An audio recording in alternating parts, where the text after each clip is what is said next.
Bossing Vic Soto abay naglabas ng kanyang statement patungkol sa mga paninirang puri na ginagawa sa kanyang anak. Narito ang kanyang mga sinabi. But before that, if you haven't subscribed yet to my YouTube channel, please don't forget to like, share, and subscribe at i-hit mo na rin ang notification bell for more showbiz updates. Of course, ngayong araw nga or October 6 ng nagpasa po ng COC. Ito po si Mayor Vico Soto ng Pasig, kung saan kasama niya ang kanyang ina na si Miss Connie Reyes at ang kanyang ama na si Bossing Vic Soto, na kilala bilang isa sa mga host ng Eat Bulaga, no? So dahil po dito ay hindi na rin po naiwasan ng ilang mga media men na matanong si Bossing Vic patungkol nga sa mga paninira na ginagawa kay Mayor Vico Soto. Matalino na ang mga Pasigenyo at ang mga botante ngayon. Ito ang matapang na pahayag ni Bossing Vic Soto sa gitna ng mga intriga sa kanyang anak na si Mayor Vico Soto. Nangako ang veteran TV host comedian at ang dati niyang partner na si Connie Reyes na all out ng ibibigay nilang suporta sa kanilang anak sa muli nitong pagtakbo ng alkalde ng Pasig City.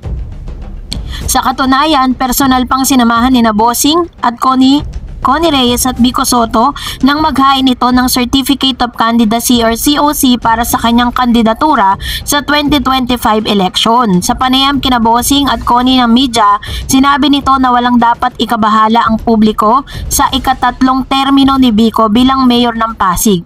Hindi raw sila worried sa paninira sa kanilang anak, lalo na ngayon papalapit na ang eleksyon. Sabi niya, yung mga style bulok hindi uubra dito sa Pasig yun, sabi niya. Alam na mga Pasigenyo kung ano ang tama, kung ano ang mali.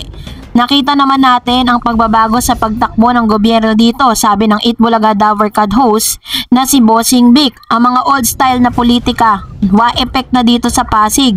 Matalino na ang Pasigenyo at ang mga botante ngayon, dagdag pa niya. Para naman sa mga veterans or para naman sa veteran actress na ina ni Vico na si Miss Connie Reyes, I lift everything up to the Lord all the time. I have peace in my heart. My son has peace. We know that we are doing. He knows what he's doing, so nothing to worry about. God is in control, sabi pa niya. Ito naman ang advice si Bossing Vic sa kanyang anak na public servant. Keep up the good work. He's doing a good job. I'm proud of him. Ganyan nga po ipinagmalaki ni Bossing Vic ang kanya pong anak na si Vico Soto, kung saan ay bago pa man dumating po yung punto na kung saan magpa-file siya ng COC sa kanya pong pagkakaupo bilang isang mayor ng Pasig, ay kung ano-ano nga pong mga intriga ang pinupukol dito kay Mayor ng Pasig na si Vico Soto. Tatandaan na nagtrending nga ang ilan sa mga lumabas na balita patungkol nga sa isang kaso or Pasig Mayor Vico Soto and 3 other local officials are facing graft charges over the allegedly act of making City Hall employees assign receipt for 1,500 when they were instead handed t-shirt. In a 28-page complaint filed before the Office of the Ombudsman on July 30, Pasig resident Michelle Prudencio accused Soto of violating the Anti-Graft and Corrupt Practices Act as well as the Government Procurement Reform Act. Also charged were Human Resource Head Elvira Flores, City Administrator Jeron Manzanero, as well as Bids and Award Committee Head Josephine Latin Bagawasin. So sinasabi po nila dito na ito daw pong si Vico Soto or Mayor Vico Soto ay kinasuhan po nila ng anti-graft and corruption patungkol po dito sa t-shirts na tinatawag. Prudential said local government employees should have been given 1,500 in allowance for the purchase of uniform or costume and other related expenses during Pasig Foundation Day. So doon po siya nasilip. The Prudential allegedly that on June 28, the Human Resource Department distributed t-shirt on the City Hall employees instead of cash allowance. So, parang sinasabi nila rito na parang meron pong cash allowance na nakalaan para sa mga empleyado ng Pasigenyo na nagkakahalaga ng 1,500. But instead of money ang ibinigay po nila ay t-shirt.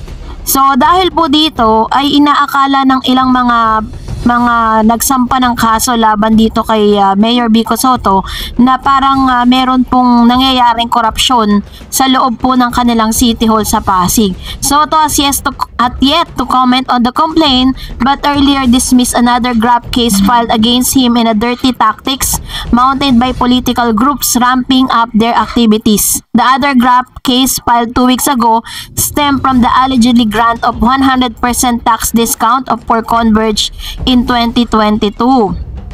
So ang dami po talagang parang itinuturong parang sinasabi nila nangungurakot daw itong si Mayor Vico Sotto, pero hanggang sa ngayon ay wala pa rin po silang naipapakita mga matibay na ebidensya na talaga makapagtuturo na totoo nga ang kanila mga bintang dito po sa anak ni Bossing Vic Sotto, no? Na kung saan ay pinatunayan nga ni Mayor Vico Sotto na walang ganong nagaganap sa kanyang pamunuan. Sinabi nito na ito daw po ay isang taktika lang ng kanyang mga kalaban sa politika. Kaya po talagang nangyayari, which is very normal sa lahat po ng mga bayan, sa lahat po ng mga lugar. At pagdating sa politics, talagang nangyayari po yan. Tangi lang nilang pwedeng gawin ay patunayan nila sa korte na totoo at malinis ang kanilang pamumuno. So, ito po yung ilan sa mga ginagawa ngayon ni Mayor Vico Sotto para linisin ang kanyang pangalan. For almost how many years na po siya naglilingkod sa Pasig bilang isang mayor. At maraming beses na rin po na talagang ginagawan siya ng mga ganitong klase ng issue. Pero nauuwi lang din sa wala. Isa rin sa mga paglilinaw na ginawa ni Pasig Mayor Vico Sotto, he said that he had zero interest to run for the higher office in 2025 election. So, ito po yung kanyang sinabi last August 28, 2024 when he has the plan na talagang tumakbong muli, no, to elect them as a mayor ng Pasig.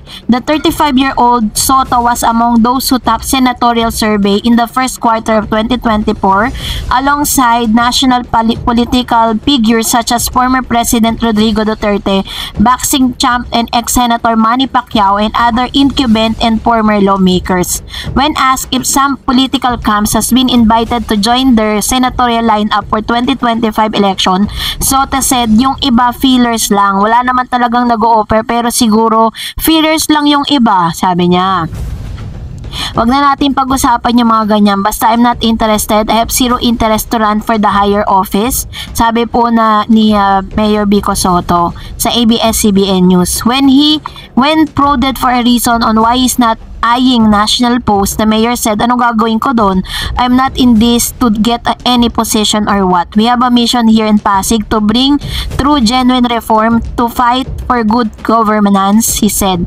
I believe that the mission is not yet done. Yun po yung kanyang sinabi. Kung nagustuhan mo ang video na ito, huwag mo kalimutang mag-like, mag-share at mag-subscribe at i-follow mo na rin ang aking Facebook page, Dareds TV. And also, I have my TikTok account which is Dareds TV. Pwede nyo rin po akong i-follow doon. Thank you for watching, guys. God bless everyone.